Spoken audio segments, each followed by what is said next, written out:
Un poco quería partir quizás contando antes de pasar a la presentación un poquito el recorrido que yo pensaba también como quizás también una primera aproximación a la meditación tenía que ver como un poco con la ciencia, ¿no? Con que había cierta evidencia en torno a la meditación y sus beneficios, ¿no?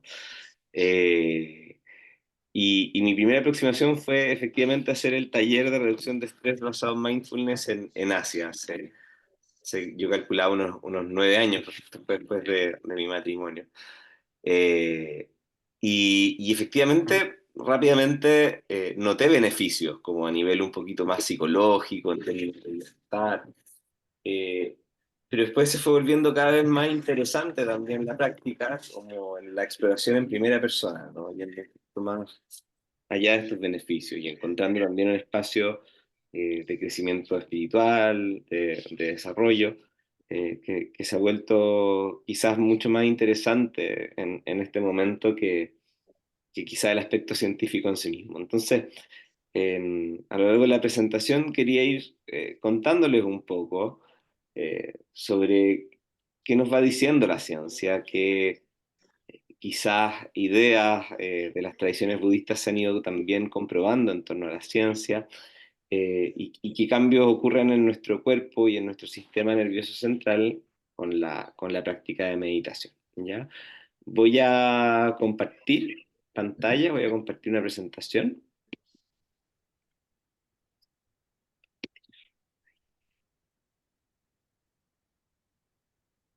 ¿Se ve bien? Sí, Sí, súper. Sí, Bien, bueno, acá se ven si ven a este monje que está dialogando ahí con el científico, es Mathieu Ricard, quizás varios lo conocen. Él ayudó mucho a eh, acercar también la ciencia a la meditación. Él era científico y después se convirtió en monje budista y ayudó mucho a acercar la ciencia y la meditación. Y acá también se ve al doctor Davidson, que también ha sido como un pionero en este ámbito. Bueno, el método científico, ¿cierto? La ciencia y hablar un poquito de las diferencias que hay entre el aprendizaje y el conocimiento a través de la ciencia y también el conocimiento que puede aportar la meditación. La ciencia implica un conocimiento o una observación en tercera persona, ¿cierto? Hay un objeto, un fenómeno que está siendo estudiado por un observador, ¿verdad? Y propone un método, ¿verdad? Una forma para tratar de disminuir la tasa de errores. Habitualmente hay un proceso de observación, una pregunta, una hipótesis, un experimento, resultados y conclusiones que vienen a comprobar a muy grosso modo, ¿cierto? O, a demostrar que no es así, ¿verdad? La idea que podía tener un investigador, pero es algo en que siempre hay un observador, ¿cierto? Y un proceso, objeto de estudio. Ves las prácticas contemplativas y lo interesante, la verdad, que tienen es que es una investigación en primera persona, ¿cierto? El observador es en sí mismo también el objeto de estudio, ¿sí? Entonces, cuando practicamos, procuramos, ¿verdad?, calmar la mente, concentrarnos y dirigir la atención hacia nuestro interior, también podemos observar y descubrir muchísimo, ¿cierto? Familiarizarnos con el funcionamiento de nuestra mente, aprender de los fenómenos mentales, aprender de nuestra conciencia, aprender a quizás familiarizarnos y controlar algunos fenómenos mentales. Y en realidad hay una riqueza enorme en ese proceso. Quizás pensar, ¿verdad?, en lo antigua que son estas tradiciones y los miles, millones, ¿verdad?, de personas que la han realizado y que han ido también generando un registro. Es muy rica la fenomenología y la psicología budista en descripciones muy, muy, muy detalladas. Y en realidad es algo que tiene muchísima riqueza y que a veces se puede complementar también eh, con la observación en tercera persona que propone el método científico. Bueno, yendo un poco a ciertas ideas, ¿verdad?, que son muy antiguas en las prácticas contemplativas y que hoy día resuenan también en la investigación en la ciencia, es una de ellas esta idea de la mente mono. No sé si la han escuchado, o quizás Mm. si no la han escuchado les resuena un poquito con cómo funciona a veces nuestra mente, ¿no? Desde muy antiguamente, en las prácticas contemplativas se habla de la mente mono, ¿no? Esta mente que nunca se queda quieta, que pasa de un tema a otro o de una liana a otro, que está en permanente movimiento, ¿sí? Leyendo un poquito de este tema, llegué a una historia que se supone que es la historia de donde viene esta idea de la mente mono, y es una historia de un maestro que le regala, digamos, a uno de sus súbditos un mono que podía hacer cualquier cosa que él le pidiera. Y esta persona, muy fascinada con este super mono, le empezó a pedir cosas. Incluso que le construyera un palacio, y el mono muy ágilmente hacía lo que él le pedía, pero este mono nunca descansaba y siempre quería hacer algo más. Entonces terminaba no dejándolo dormir. Le decía, ¿y ahora qué? ¿Y ahora qué hago? ¿Y ahora qué hago? Hasta que esta persona se empezó a enloquecer, ¿no?, con este mono, y volvió desesperada ante su maestro y decía, ¿qué puedo hacer con este mono? Entonces le decía, tienes que aprender a controlarlo. Y le enseñó que si le pasaba un pelo y le pedía al mono que lo mantuviera recto, se podía mantener ocupado en eso mucho tiempo, ¿no? Estirando, y el pelo se volvía a doblar. Y eso pareciera que podía ser como una analogía también a veces a lo que hacemos en meditación, ¿no? Como esto de estar trayendo siempre de vuelta y estabilizando poco a poco nuestra mente. Entonces, esta mente mono se ha ido viendo que efectivamente no tiene estas características, y quería compartir con ustedes un estudio súper interesante que salió publicado en la revista Science en el 2010, y que se llama Una mente errante es una mente infeliz. Y lo que hicieron es tomar a más de 5.000 personas de muy diversos países, creo que alrededor de 80 países, y de muy distintas edades, creo que entre 18 y 80 y tantos años, y les daban le ponían en su celular una aplicación que regularmente los iba interrumpiendo y les preguntaba qué estaban haciendo, si estaban atentos o no a lo que estaban haciendo, si estaban pensando en otra cosa, y les preguntaba también qué nivel de bienestar sentían en ese momento. Y los resultados fueron súper interesantes. Se determinó que alrededor del 47% del tiempo que estamos despiertos, estamos pensando en otra cosa que la que estamos haciendo, o sea, como en un estado un poquito de ensoñación. Mm. Eh, y yo creo que las personas que tienen práctica de meditación, yo creo que se pueden dar cuenta que puede ser hasta un poquito más. Y que pareciera que cuando estamos pensando en cosas neutras, ¿verdad?, o desagradables, se dieron cuenta que afectaba directamente en el nivel de bienestar que tenía la persona. Es decir, pareciera que era mejor estar presente en la actividad que estábamos haciendo, aunque no fuera necesariamente una actividad agradable, a estar en una ensoñación, particularmente si era neutra o negativa. Y eso tiene que ver, en parte, con una característica de nuestra mente, ¿no? Es que eh, nuestra mente y nuestro cerebro tiende a reaccionar de manera muy similar a los estímulos externos reales, a lo que estamos de alguna forma viviendo y a lo que nos imaginamos, ¿sí? Ejemplos muy concretos de eso, no sé si alguno anda con hambre ahora, no ha comido, no ha tomado once, y se empieza a imaginar un sanguchito o algo que le gusta, ¿Verdad que puede llegar a ocurrir?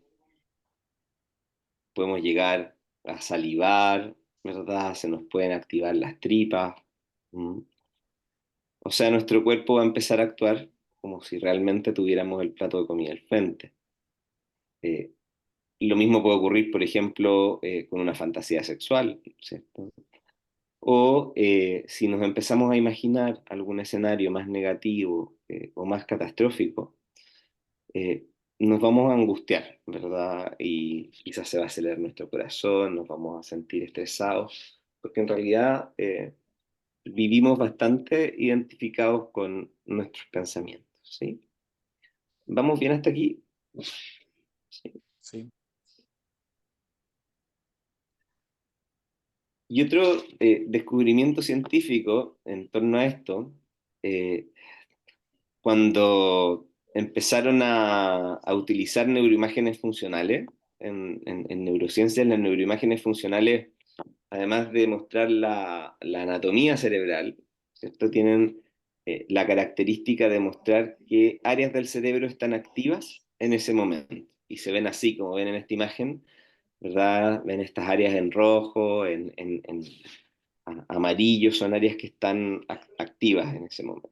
Entonces, empezaron a estudiar, ¿verdad?, qué áreas del cerebro se activaban en distintos momentos, frente a distintas tareas. Entonces, los primeros estudios implicaban darle ciertas tareas a las personas, veían qué áreas del cerebro se activaban y después le decía ya, ahora descansa, no haga nada en particular.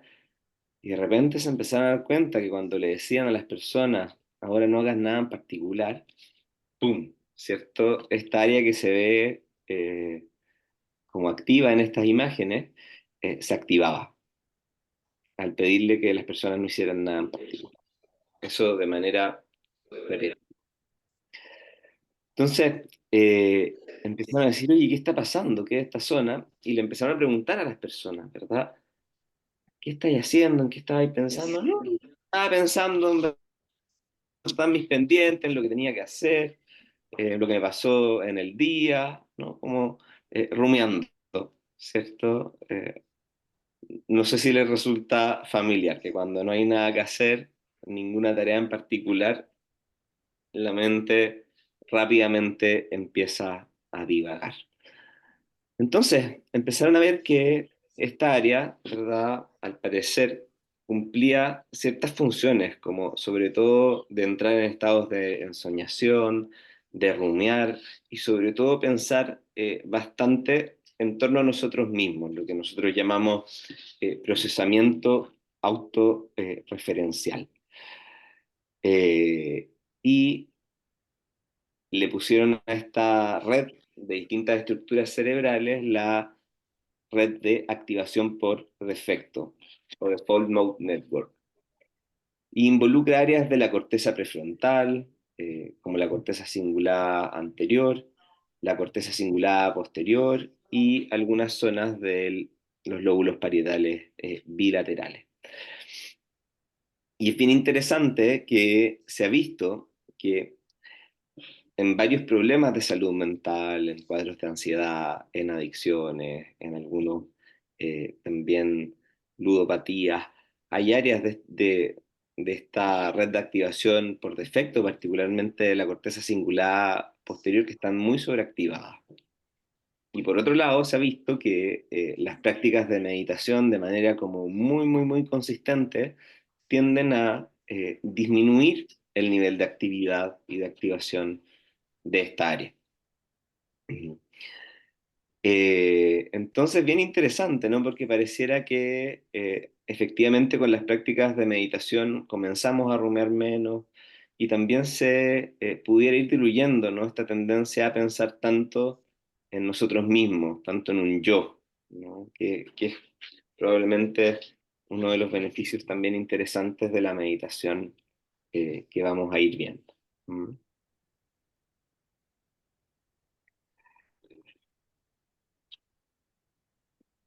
No sé si conocen esta imagen que se ve a mano izquierda, es la rueda de la vida de los, que tienen los budistas.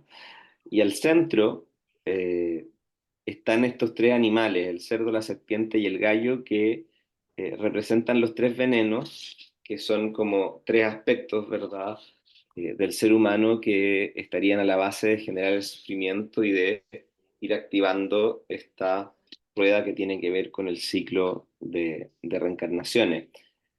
Y los animales representan, el cerdo representa la ignorancia, si no me equivoco, ahí quizás Ricardo me puede corregir.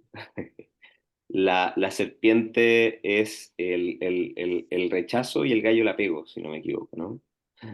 Eh, y quería centrarme en el cerdo, en la ignorancia. La ignorancia en las tradiciones contemplativas no tiene que ver con la ignorancia como de no saber algo o de no ser culto o de no tener un determinado conocimiento, sino más bien con no ver las cosas como son, ¿no? Con no tener una visión clara que nos permita ver las cosas como realmente son. ¿Sí? Eh, y hoy día también la ciencia, la psicología nos ha ido demostrando que eso también es real. Por un lado, tenemos esta mente mono, ¿no? Esta atención bastante errante, que es como una linterna que va alumbrando distintos aspectos de nuestra experiencia y que nos perdemos, ¿no? Una parte también importante de nuestra experiencia. Hay una parte que estamos alumbrando y otra que no estamos mirando, y hay una serie también de sesgos que distorsionan nuestra realidad. Entonces, los quería invitar a que hagamos un experimento, ¿ya? Les voy a poner ahora un videito, ¿ya?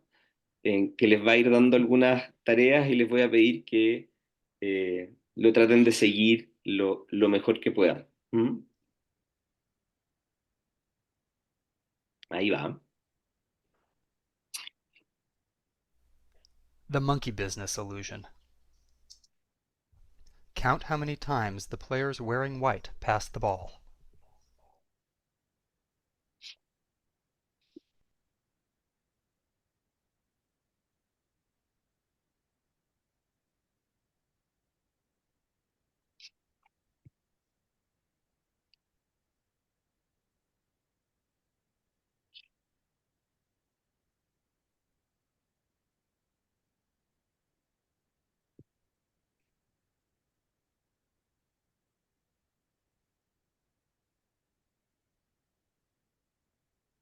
The correct answer is 16 passes. Did you spot the gorilla?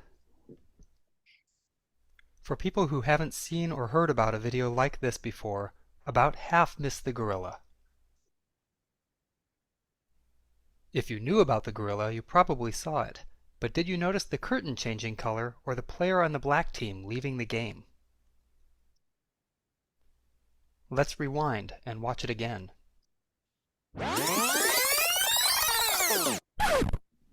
Here comes the gorilla, and there goes a player, and the curtain is changing from red to gold.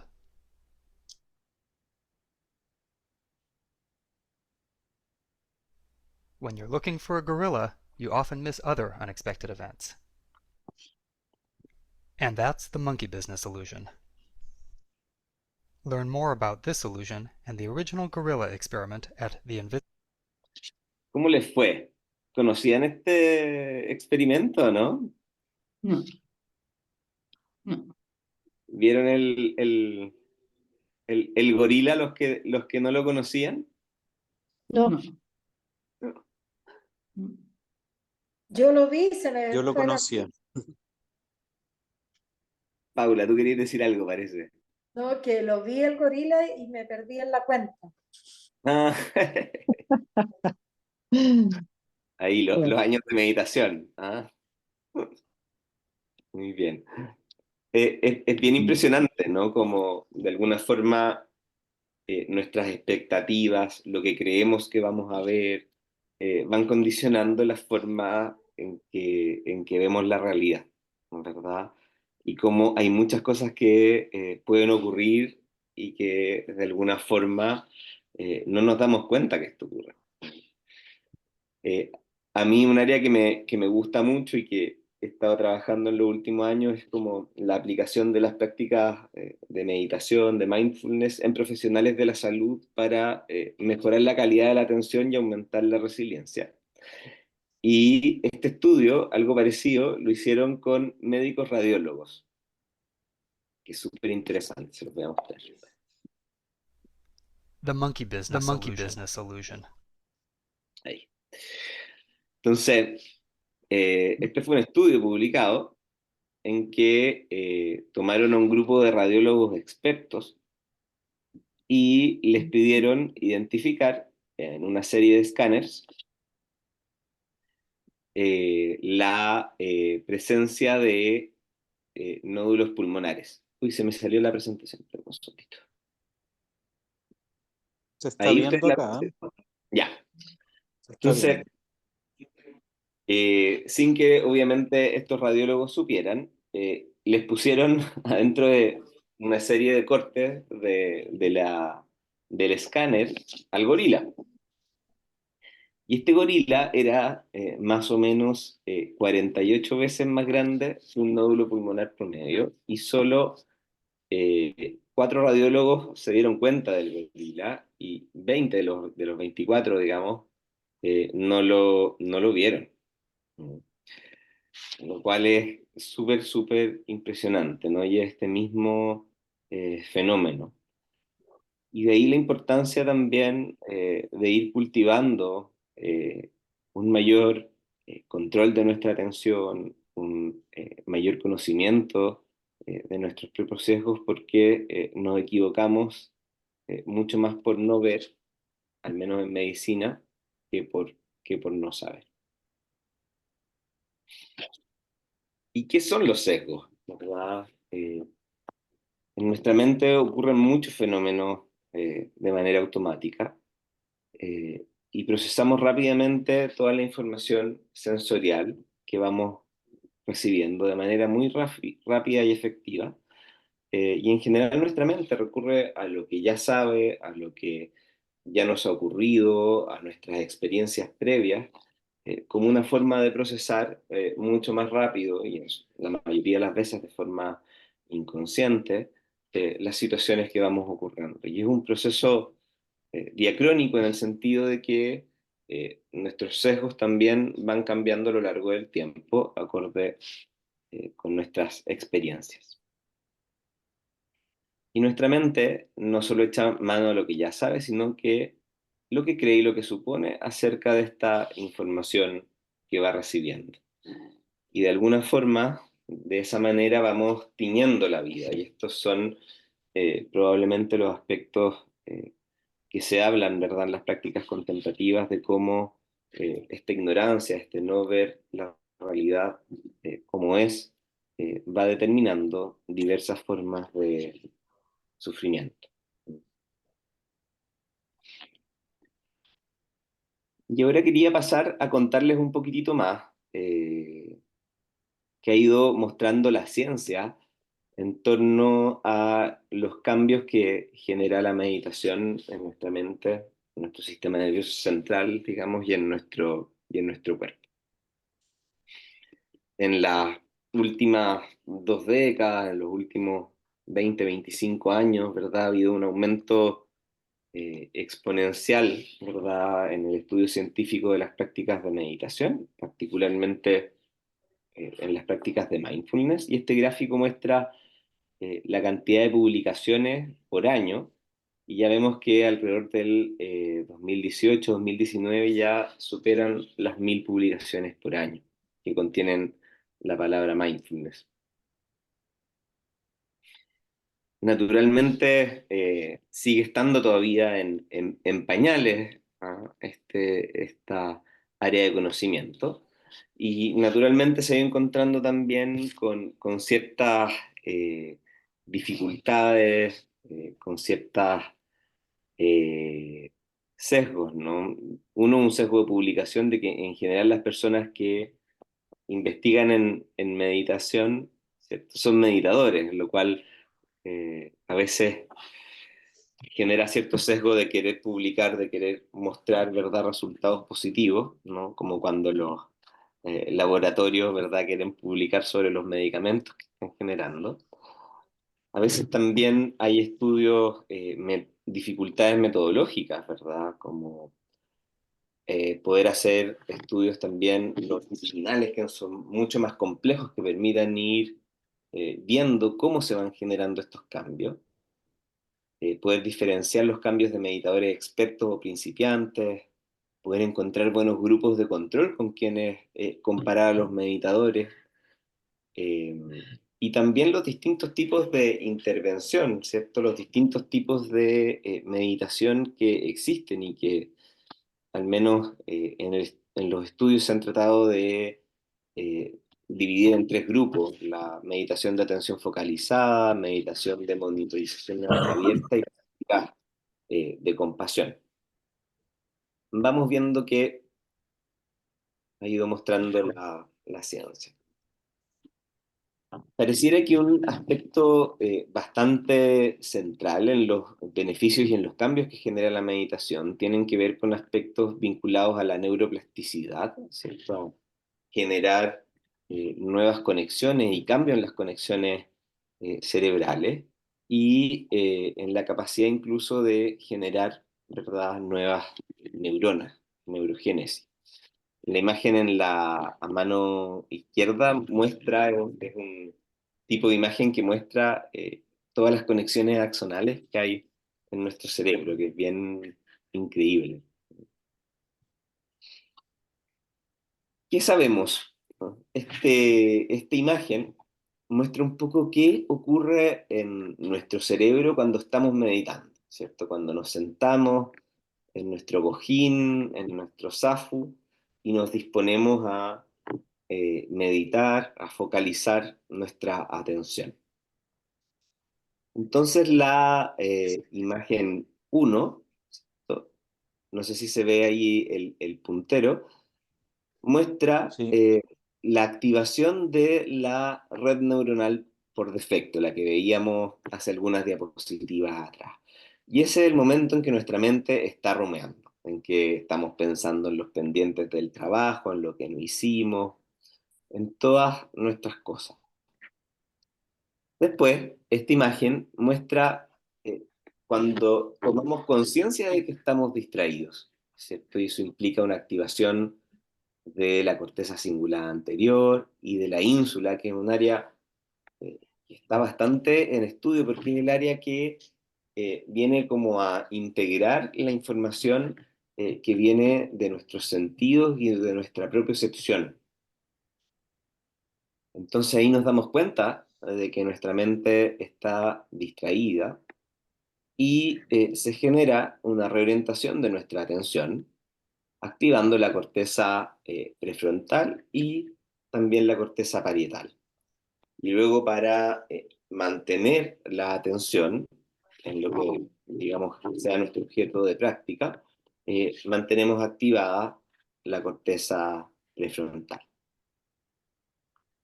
Se ha visto que el nivel de activación de esta corteza prefrontal disminuye bastante en meditadores expertos, como que pareciera que en los meditadores expertos el esfuerzo necesario para mantener la atención es bastante menor que en los meditadores novicios, ¿cierto? En que están haciendo como un esfuerzo constante, muy activo por mantener el foco. Se ha visto también que de manera relativamente consistente ocurren cambios en el cerebro con las prácticas de meditación. Y esto puede ir desde cambios, por ejemplo, en el nivel de actividad de estas áreas cerebrales, hasta cambios francamente anatómicos, o sea, que áreas del cerebro crezcan en relación al tamaño habitual normal. Los lugares que más se ha visto que concentran cambios son algunas áreas vinculadas a la red de activación por defecto, como la corteza cingulada posterior, que se ha visto que tiende a disminuir, como les contaba antes, el nivel de activación. Otra área que disminuye la activación es la amígdala cerebral, ¿ya? Que es un área muy vinculada a la respuesta de miedo y de ansiedad. ¿ah? Lo cual también es consistente con que efectivamente las prácticas de meditación son una estrategia efectiva en la reducción de los síntomas ansiosos. ¿No? Y áreas que tienden a aumentar su actividad son áreas de la corteza prefrontal que tienen que ver con la capacidad sobre todo de poder regular nuestra atención, que tienen que ver también con la capacidad de regular nuestros estados emocionales. ¿No?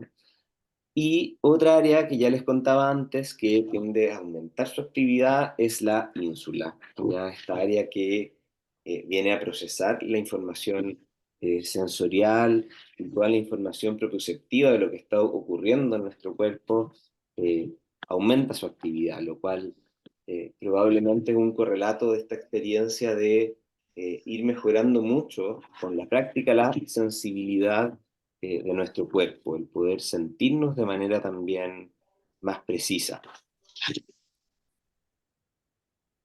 Y en meditadores expertos, esto fue particularmente en monjes que tienen más de 10.000 horas de práctica de meditación, se ha visto que estas áreas, particularmente la ínsula y estas áreas prefrontales, tienden a aumentar de tamaño, es decir, a tener un tamaño mayor que el resto de la población, probablemente por estar constantemente y frecuentemente activándole. Eh, por ejemplo, hay estudios en músicos también, en violinistas, que tienen áreas vinculadas a la motricidad de los dedos más grande que el resto de las personas. Hay estudios también en taxistas, creo que era de Nueva York, ¿ah? De ciudades muy complejas que tienen áreas más desarrolladas vinculadas a la orientación en el espacio. Pero entonces pareciera que las áreas que más se desarrollan, que más se activan, son las que tienen que ver efectivamente con el control de la atención, con el control emocional y con poder sentirnos de manera más precisa a nosotros mismos y disminuyen, ¿cierto? Entonces la actividad, las áreas vinculadas a la ansiedad, al estrés y también a la rumiación mental y al pensamiento autorreferencial, es decir, a una idea como muy amplificada de un yo.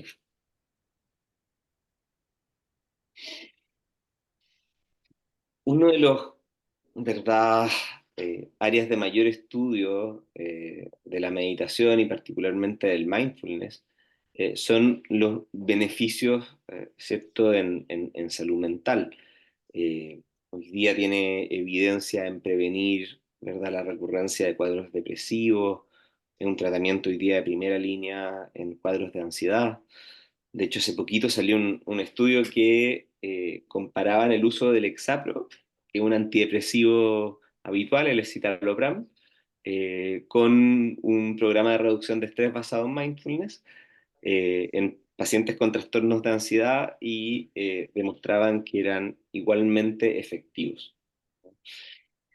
Entonces, globalmente pareciera que las prácticas de mindfulness generan una mayor capacidad de autorregulación. Y a la base de eso estaría la capacidad de control de nuestra atención, el hecho de poder dirigir más intencionalmente nuestra atención eh, hacia el momento presente, eh, dirigirla no necesariamente hacia los pensamientos, hacia las rumiaciones mentales, sería un aspecto importante. Otro aspecto sería la capacidad de regular mejor nuestros estados emocionales, que probablemente tiene que ver con poder permanecer en contacto con las emociones incómodas, con las sensaciones incómodas, sin eh, desajustarnos demasiado o sin necesariamente rechazarlas, sino más bien promoviendo la aceptación, la relación curiosa con nuestra experiencia y también desapegándonos a los pensamientos, ¿no? Tomando los pensamientos por lo que son, por pensamientos y no como una realidad absoluta, y una mayor conciencia de nosotros mismos, en el sentido de poder, ¿verdad?, observar mucho más sutilmente, de manera mucho más precisa, eh, aspectos más sutiles de nuestra experiencia que nos permiten, por ejemplo, detectar antes una emoción intensa, detectar antes el estrés, ser más conscientes de nuestras necesidades. Y se ha visto que, como les comentaba antes, eh, existen diferencias entre los meditadores novicios y los avanzados, en que en las etapas iniciales hay como una sensación de gran esfuerzo, y no sé si les ha pasado, ¿no? Cuando uno está empezando a meditar, de que se siente como una tarea bien titánica estar ahí 40 minutos, volviendo con nuestra atención, y luego se va volviendo algo que ocurre de manera más natural, como una atención más bien abierta que permanece en el tiempo. Esto es un poquito lo que ya les contaba de las diferencias entre meditadores novicios y meditadores expertos. Eh,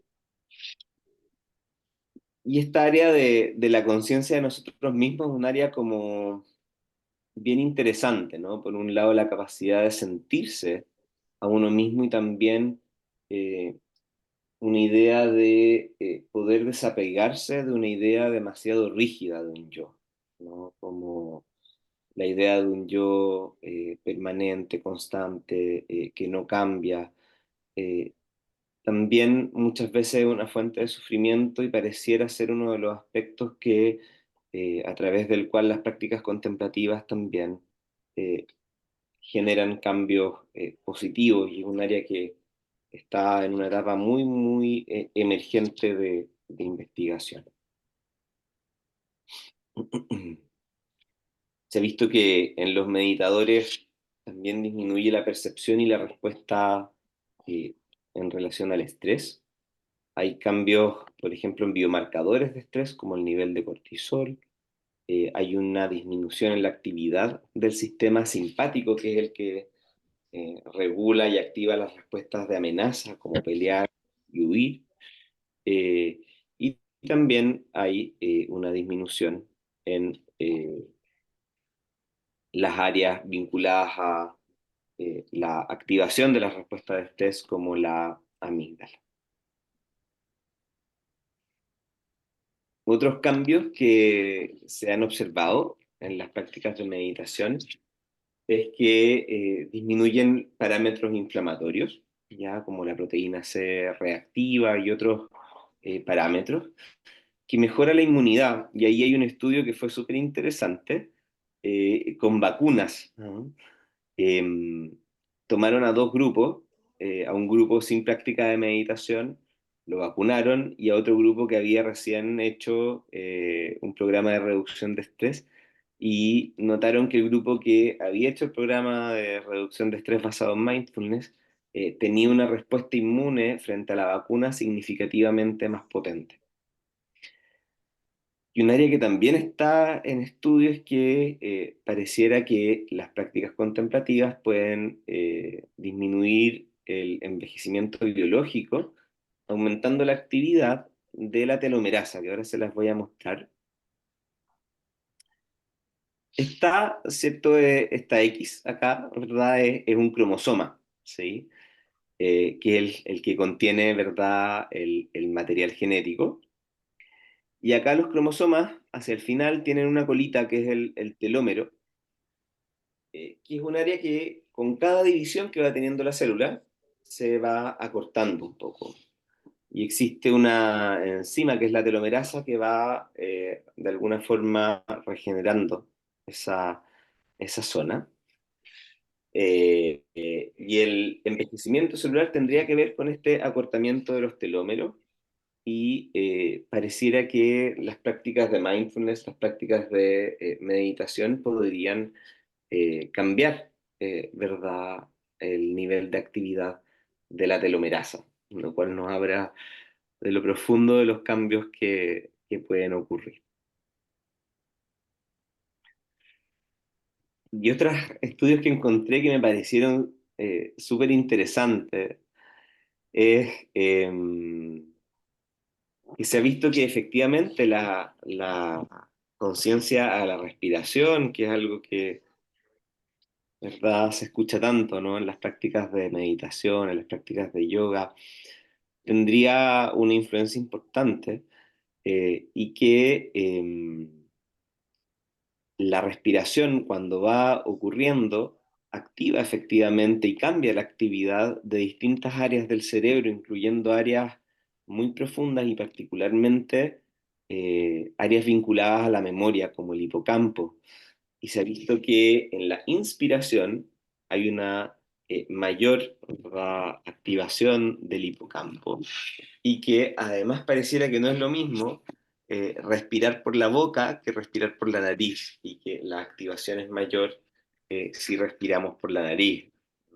Eh, Increíble. Y cosa que me pareció también súper interesante es que se ha visto que existe cierta asociación entre los ritmos de nuestro corazón y algunos ritmos eléctricos de nuestro cerebro, ¿ah?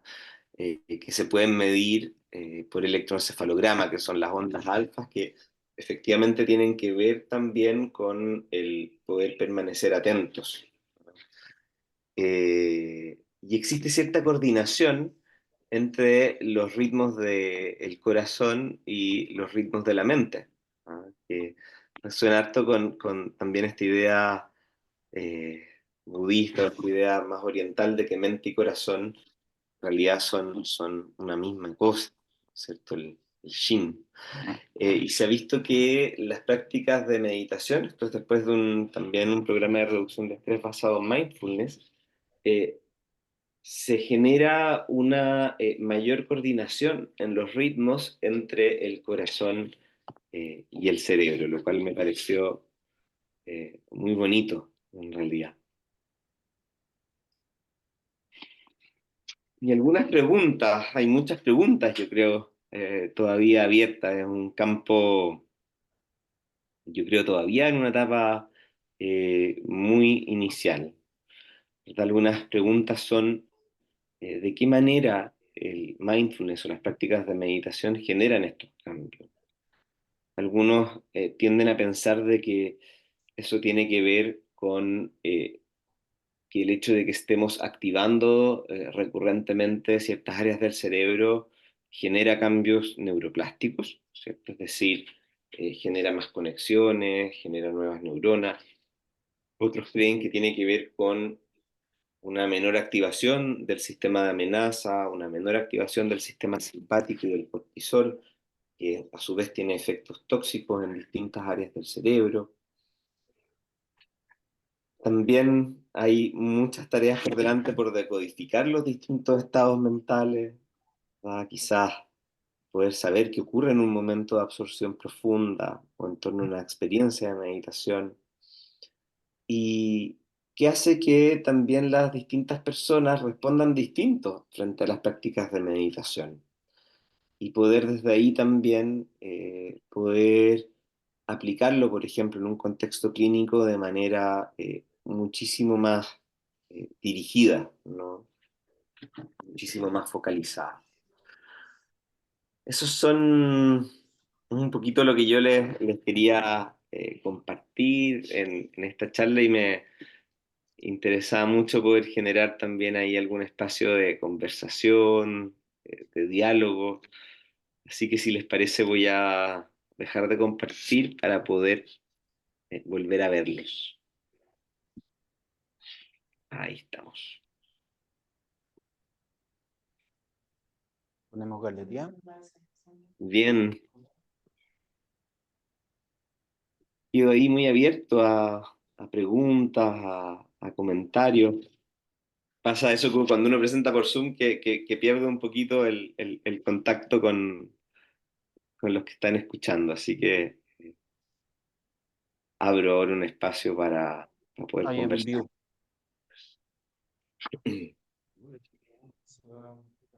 Ah, ok.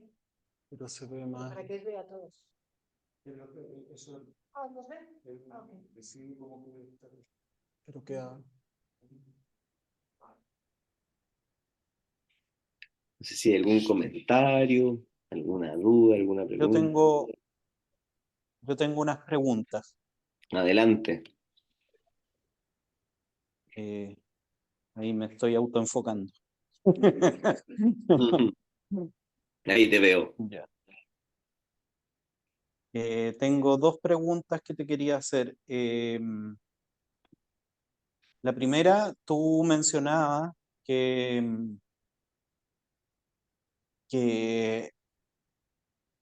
a través de la meditación, del mindfulness, se empieza a producir una disminución de la rumiación, ¿cierto?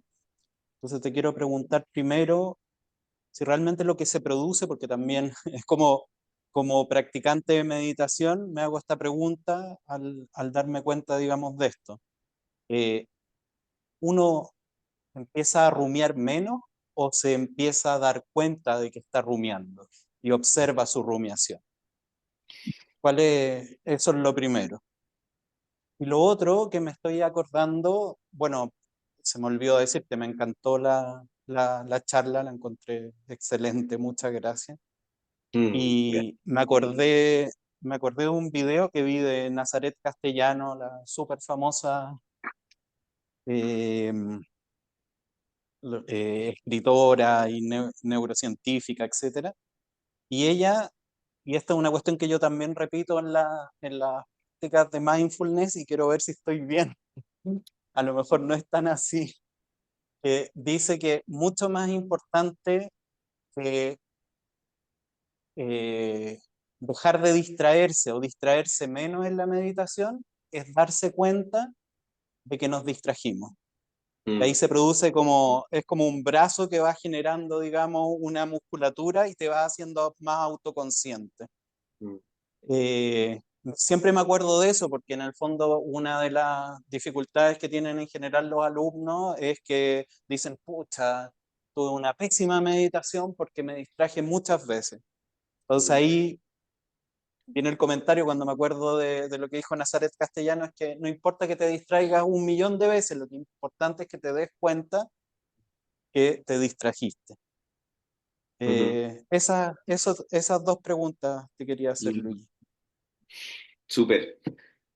O sea, yo creo que tu primera pregunta es como súper interesante, la diferencia de lo que ocurre en esta observación científica, ¿cierto? En tercera persona, que es sobre todo, ¿verdad? Observando en este caso neuroimágenes funcionales, a lo que nos ocurre en primera persona en la práctica, ¿cierto? Y yo creo que eh, tengo la impresión, esto más desde mi experiencia, porque un poco lo que te dice la ciencia, esta área, ¿cierto? Destinada a la rumiación mental, ¿cierto? Esta red de activación por defecto, consistentemente disminuye la actividad en meditadores, ¿cierto? Lo cual podría ir de la mano, ¿verdad?, de una menor rumiación mental. Yo tengo la impresión de que hay como distintos momentos ahí en la práctica.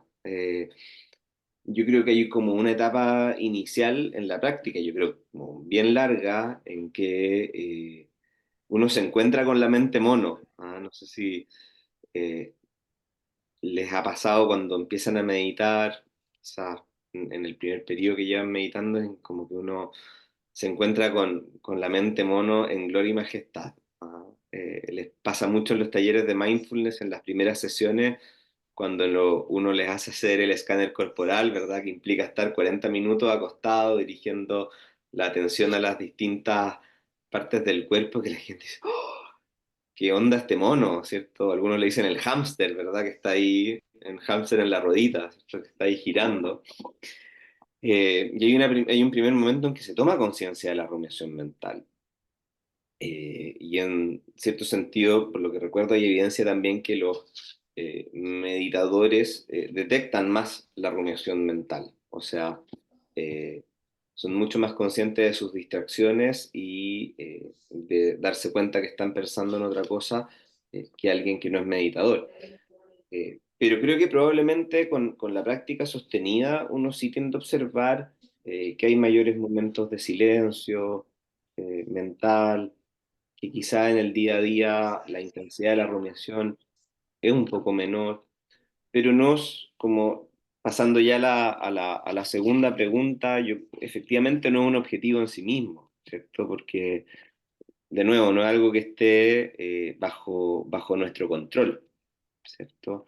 No podemos decidir no rumiar, no podemos necesariamente decidir no distraernos, es algo que no está dentro de nuestras posibilidades, ¿cierto?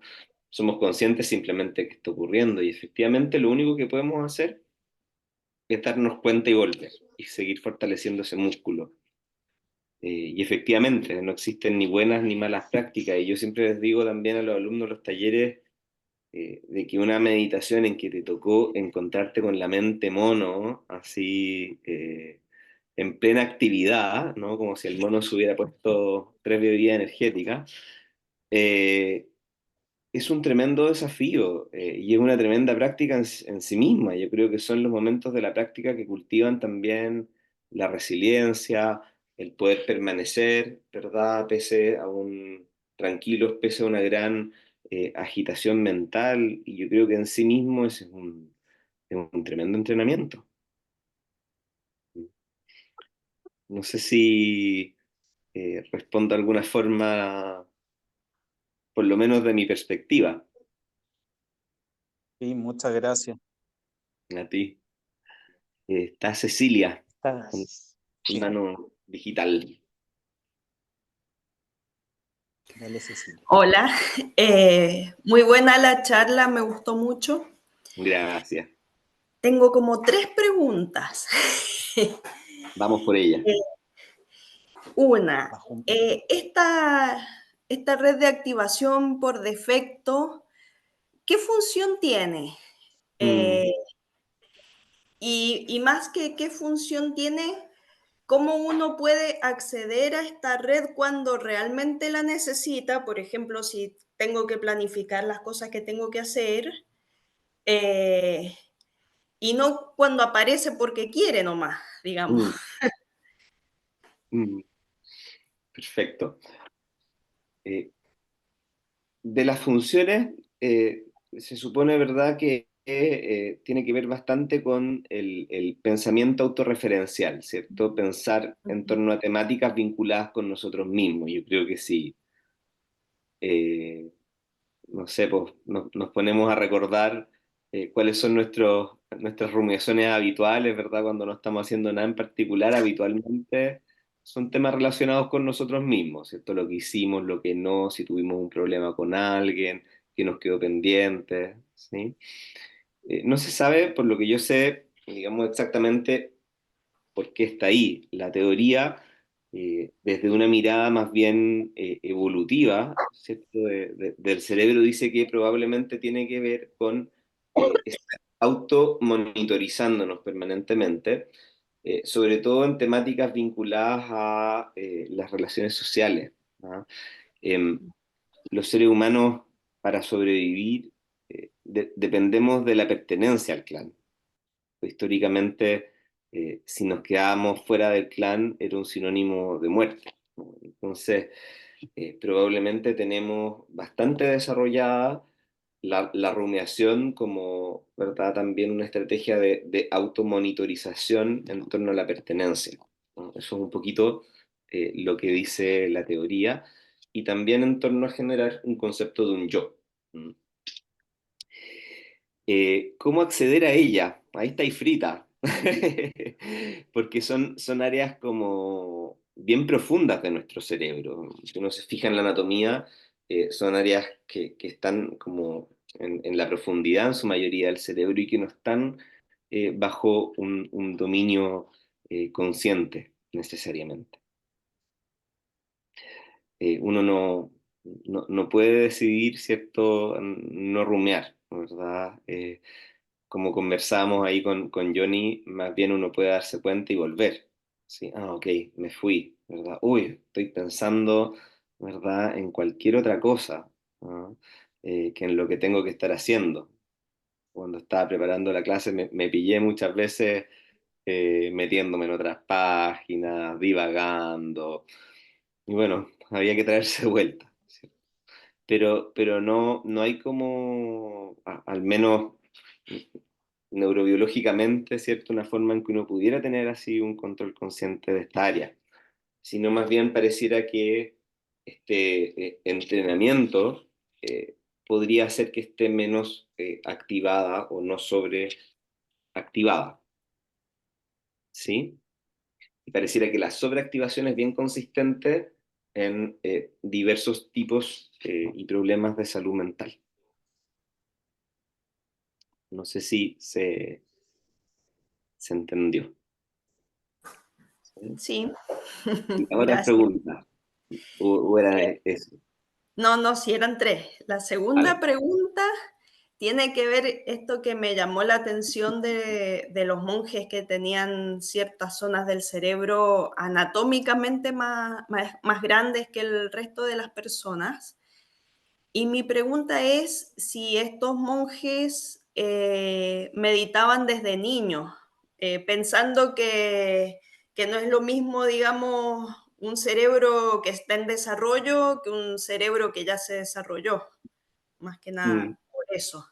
Mm, es una súper buena pregunta y es como una de las, cuando hablábamos como de las dificultades en investigación, por ejemplo, ese estudio de los monjes es un estudio transversal, ¿cierto? En términos de que tomaron, creo que eran, no sé si 20 monjes, ¿verdad? Que tenían en común, que tenían varios miles de horas de meditación encima, ¿sí?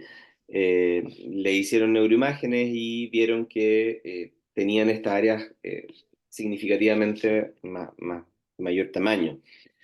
Pero uno no puede hacer ahí en ese tipo de estudio una asociación causal. Ah, esto es porque medita, ¿cierto? Uno puede decir, oye, tendrá que ver con que además, ¿verdad? Estos monjes, por ejemplo, son vegetarianos y se alimentan de cierta forma, o tendrá que ver con que viven en grupo, o tendrá que ver con que están menos expuestos al estrés.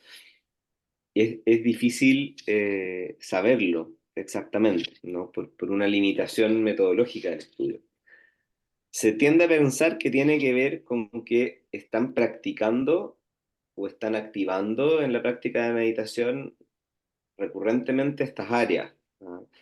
Y hoy día se ha visto de que la neuroplasticidad permanece abierta, digamos, a lo largo de toda la vida. Antes se pensaba, ¿verdad?, que había un proceso de desarrollo cerebral hasta, digamos, la adolescencia o la adultez y que después más bien venía un proceso degenerativo, ¿sí? Hoy día se sabe que el cerebro tiende a mantener su neuroplasticidad, ¿no? Sobre todo si uno lo cuida un poquito. Y por eso hacía referencia también a estos otros estudios eh, en otro tipo, digamos, de personas que entrenan mucho ciertas áreas del cerebro. Como te decía, algunos músicos profesionales, violinistas, tienen de mayor tamaño en el cerebro el área motora de los dedos, ¿cierto? La representación de la mano. Taxistas de Nueva York tienen más grande el área relacionada a la orientación espacial. Entonces, es muy probable que tenga que ver con eso, pero no se sabe exactamente por las limitaciones metodológicas. ¿Mm? Gracias.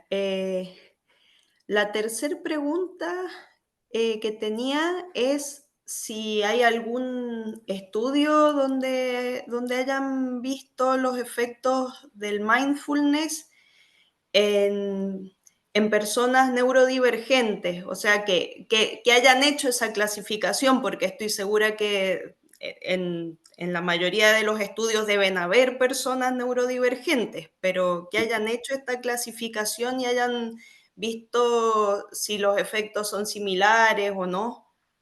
Mm. Súper buena pregunta. La verdad que no lo sé. No lo sé. En déficit atencional al menos, sí, y hay cierta evidencia de que puede mejorar las habilidades atencionales, pero no sé específicamente en el resto de la población neurodivergente. Sospecho que no, o sea, a esta escala de estudio, ¿cierto? Con neuroimágenes funcionales, pero la verdad que no lo sé. Me parece una súper buena pregunta. Muchas gracias. A ti. Estaba Pedro, Pedro. la Paula. Sí, se escucha, ¿no? ¿Sí? Sí. Eh, Muchas gracias, Luigi, por la charla. Muy buena. Yo, la verdad, preguntas muy quizás como básicas. Es primera vez que escucho algo relacionado al mindfulness, así que tengo dos preguntas. Una es como si pudiese alguna diferenciación o relación entre lo que es la meditación y el mindfulness, que no conozco la diferencia, y si es que la hay, quizás son lo mismo. Y lo segundo, hablaste mucho de los beneficios de del mindfulness o meditación, que igual la apunto un poco a la primera pregunta, y cómo, digamos, va atacando la rumiación o, digamos, los pensamientos quizás como más erráticos. Eh, pero me gustaría si puedes como profundizar en quizás como ese equilibrio, ¿no? Porque esa rumiación o esos pensamientos también son naturales, digamos, de la persona. Entonces, Ujú. es algo quizás como, no sé si contra natura, pero algo como que es natural de las personas y lo estamos tratando como de digamos, bajar, eh, y da la sensación, siendo quizás extremista, pero al final de que este estado de meditación de mente en blanco, quizás uno diría, oye, que haya que estar en coma todo el día porque el estado quizás más pleno. Entonces, ¿cuál es ese equilibrio de quizás como quitar la mente, pero me imagino que en pos de un estado activo, ¿no? Esa relación como que me queda dando vuelta. Súper. Voy a partir, si puede ser, por el final, ¿ya?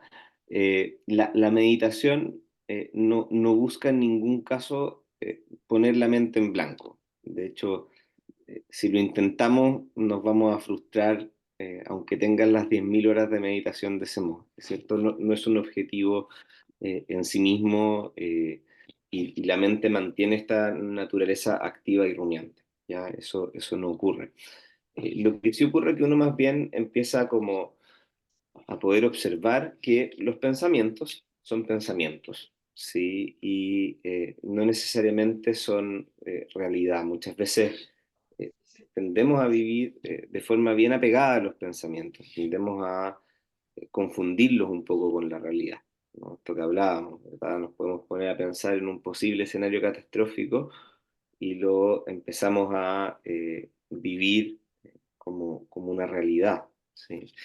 Y siempre cuento la historia de un paciente, ¿ah? Que encuentro que muestra muy bien este aspecto. Fue un paciente que llegó con mucha angustia a la consulta, muy, muy ansioso, eh, porque su jefe, de un tiempo a la fecha, lo empezó como a pasar de largo, ¿no? Como pasaba cerca de él y no lo saludaba, y anteriormente tenía como una muy buena relación con su jefe. Eh, y naturalmente esto le generó bastante ansiedad, ¿verdad? Se puso a pensar, chuta, ¿qué habré hecho mal? ¿Cierto? ¿Por qué estará molesto conmigo? Quizás me va a despedir. Y si me despide, ¿cierto? Quizás qué va a ocurrir, no voy a poder pagar las cuentas. Hasta, digamos, terminar ahí en mi consulta. Bueno, tuvimos que bajar la angustia ahí con medicamentos y todo. Y llegó a la consulta siguiente súper tranquilo. Y le pregunté, oye, ¿qué pasó? No, es que no me vayan a creer lo que pasó. Un día de repente mi jefe llegó y me volvió a saludar, como si nada. Y yo no me aguanté y le pregunté, oiga, jefe, pero ¿qué pasó? ¿Cierto? ¿Por qué me había dejado saludar? No, es que no, nada personal, es que se me acabaron los lentes de contacto y no veía nada. ¿No es cierto? Entonces, eh, y yo creo que todos nos podemos identificar en parte con esa historia, ¿no? Y él, ¿verdad? Creyó esta historia, se puso a pensar en torno a esto y vivió todas esas narrativas que estaban ocurriendo en su mente como una realidad absoluta. O sea, eh, entonces, más bien eso, empezamos como a observar los pensamientos por lo que son. Ah, ok, esto es un pensamiento, y no necesariamente como una realidad. Nuestra mente es una mente que está más bien diseñada para sobrevivir, ¿ah? Y que dentro de estos sesgos tiene una tendencia a poner mucho más la atención en lo negativo, en lo amenazante, en lo que podría potencialmente salir mal. Se dice por ahí que es teflón para lo positivo y velcro para lo negativo, ¿cierto? Y probablemente desde esta historia de supervivencia. Entonces, muchas veces estos sesgos pueden condicionar una buena cuota de sufrimiento. Y en torno a qué es la meditación, creo que es una tremenda pregunta. ¿Ah? Existen distintos tipos de meditación. En el mindfulness lo que buscamos es llevar la atención de vuelta al momento presente de manera voluntaria y de forma amable, ¿no? Es bien sencillo, eso puede ser llevar la atención a la respiración o un ejercicio de sentir el cuerpo, ¿m? O una atención más bien abierta, sin un foco en específico. Y pueden existir también otras prácticas, por ejemplo, hay prácticas que buscan cultivar, por ejemplo, la compasión más dirigidamente, hay prácticas que buscan un mayor estado de absorción, ¿no? De un recogimiento de la conciencia, eh, pero en el mindfulness podríamos tratar de definirlo así, ¿no? Como llevar la atención al momento presente de manera intencional y de forma amable, ¿no? Sin juzgarnos, sin criticarnos. ¿Mm? Eso, no El sé si mindfulness, perdón, entonces es un tipo de meditación. sí es un tipo de meditación. Ok, muchas gracias. A ti. Paula. Hola, hola a todos. Pucha, muchas gracias por tu charla preciosa.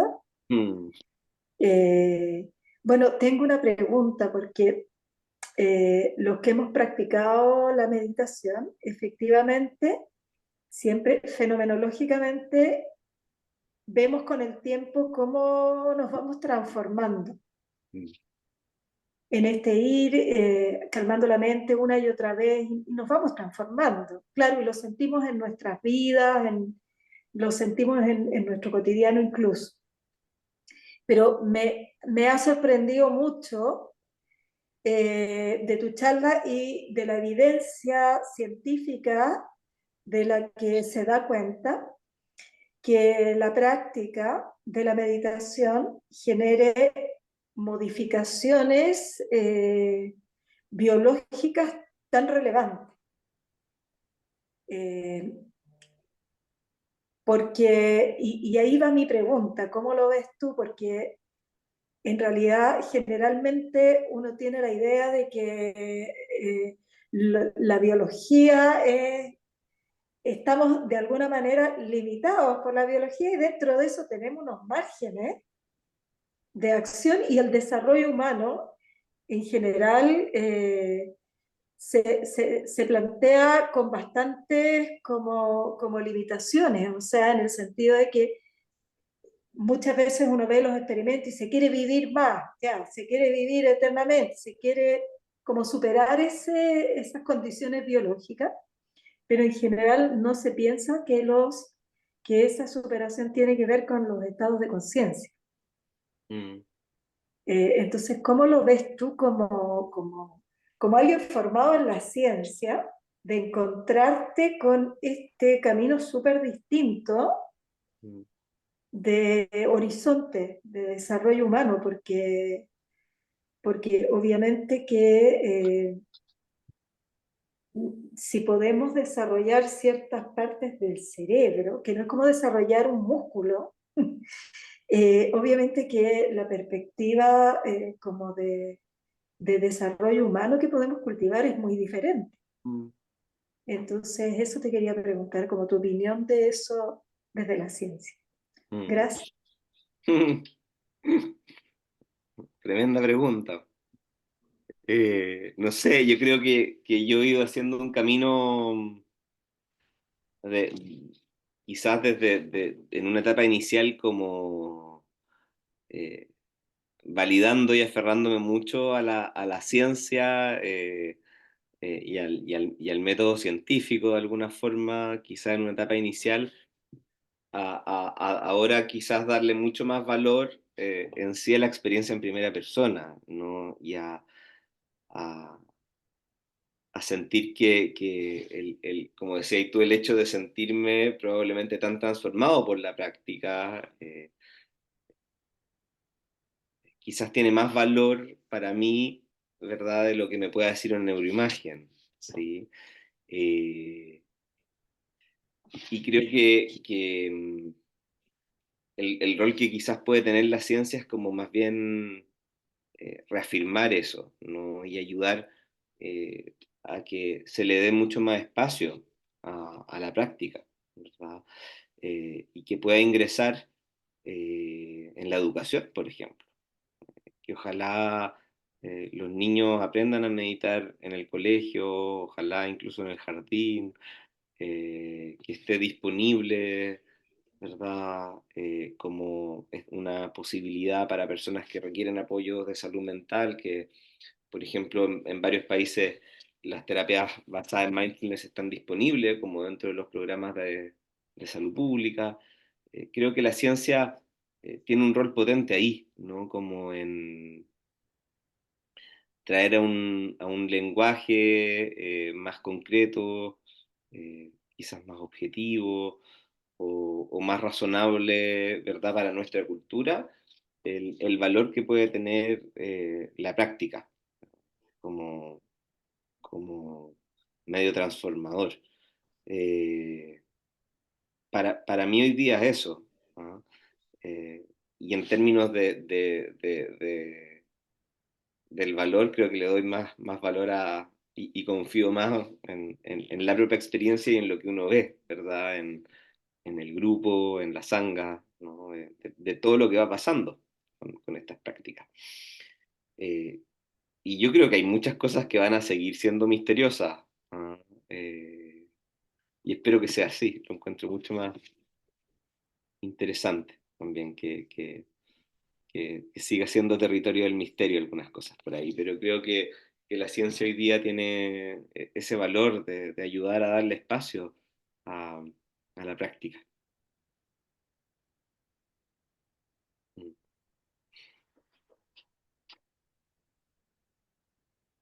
Mm. ¿Alguna otra pregunta? Yo quizás no sé si cortita, Luigi. Qué susto, Martín. No, no, no, no, no, no, es que yo no voy a decir nada, pero inmediatamente identificaste cerebro con mente. Mm. Entonces mi pregunta es, ¿cómo ves tú eso? Porque eso ya supone bastante, ¿no es cierto? Eso, una pregunta amplia, como eso. Qué buena pregunta. Yo creo que un sesgo mío, como histórico, de identificar como el terreno de la mente, el cerebro. Mm. Hoy día yo creo que la ciencia se va abriendo más en probablemente la idea de que mente y cuerpo, ¿verdad?, son uno y que están tremendamente interrelacionados y probablemente con el ambiente también. Eh, Hoy día, por ejemplo, hay un área que está como en un estudio, o sea, en muchos estudios es como el rol que tiene de nuestro sistema digestivo, ¿verdad?, en nuestra mente, ¿cierto? Y la flora bacteriana en nuestro estado mental también. De hecho, se está usando como empezando a explorar terapéuticamente en el ámbito de la salud mental. Eh, entonces, eso, pensar que la flora digestiva probablemente puede afectar nuestra mente es algo que ya está abierto, ¿cierto?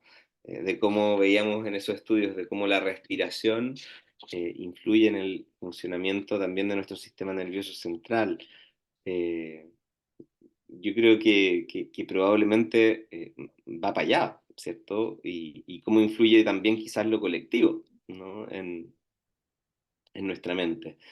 Eh, yo creo que me voy abriendo más a esa idea y creo que efectivamente me pillaste así como, nada, pues como ideas preconcebidas que uno tiene, en que asocia la mente con el sistema nervioso central.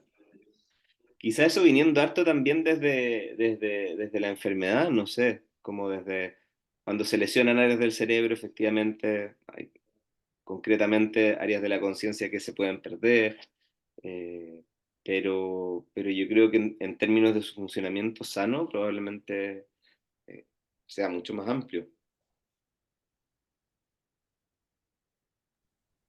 Gracias, Luigi. A ti, Luigi, Ceci. oye, muchas gracias, preciosa la charla.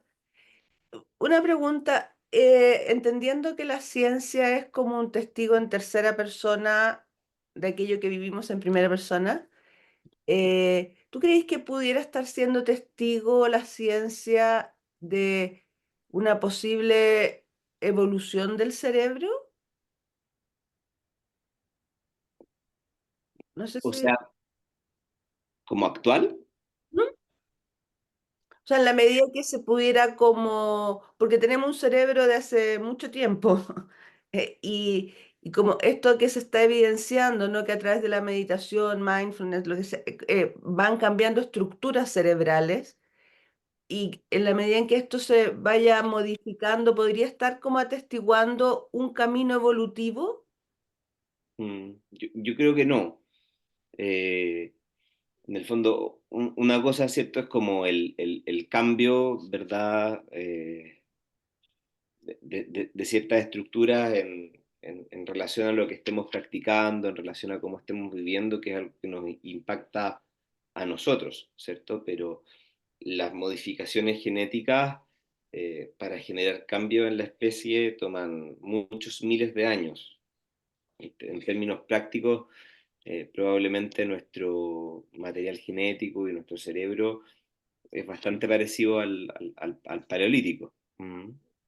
Eh, lo que sí eventualmente, que es un área que está como también harto en estudios, es el tema de la epigenética, que es cómo ciertos aspectos de nuestro ambiente pueden cambiar la expresión de los genes, y eso eventualmente sí podría ser transmitible hasta por 3 generaciones. Pero para generar un cambio como en la especie, un cambio evolutivo, son temas que se ven a lo largo de varios miles de años. Al Gracias. menos que sepa.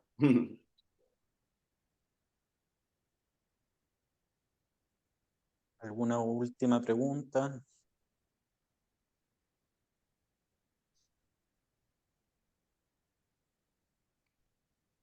Bueno. Ceci, ¿tú cierras? Ah, la Paula quiere preguntar algo más. ¿No? Ah, la está aplaudiendo. Ah. Bueno, muchas gracias, Luigi, de nuevo. Gracias. Y nada, pues, dejarlos a todos súper invitados para nuestra próxima charla, que es el día 25, si no me equivoco, de octubre, que va a estar el maestro Franco Bertosa. Eh, Así que invitarlos a que se informen en la página web, y, y nos vemos en ese minuto. Muchas Sí, gracias a muy todos. recomendable ahí el maestro Bertus. Que estén muy bien, muchas Gracias, gracias Luigi. por Gracias. Gracias. por la invitación. Muy buena. Chao, Chao, chao. Luigi, gracias. Chao. Buena onda. Gracias, Luigi, muy buena. Hola Luigi, un poquito tarde, querido. Hola, ¿qué tal? Ahí me fui Gracias. Matías, un abrazo. Gracias, Luigi. Seco, Sí, seco, seco. seco. Hagan un curso con él, hagan un curso con él, es lo mejor. Sí, de todas maneras. Un curso con todo. Una barra, ¿eh? La barra Ah, brava. La barra brava y sí, Bravo. Muy bueno. estamos bien. papás, tías, de todo. Chao, chao. Chao, chao. Chao, chao. Chao. Gracias. Chao.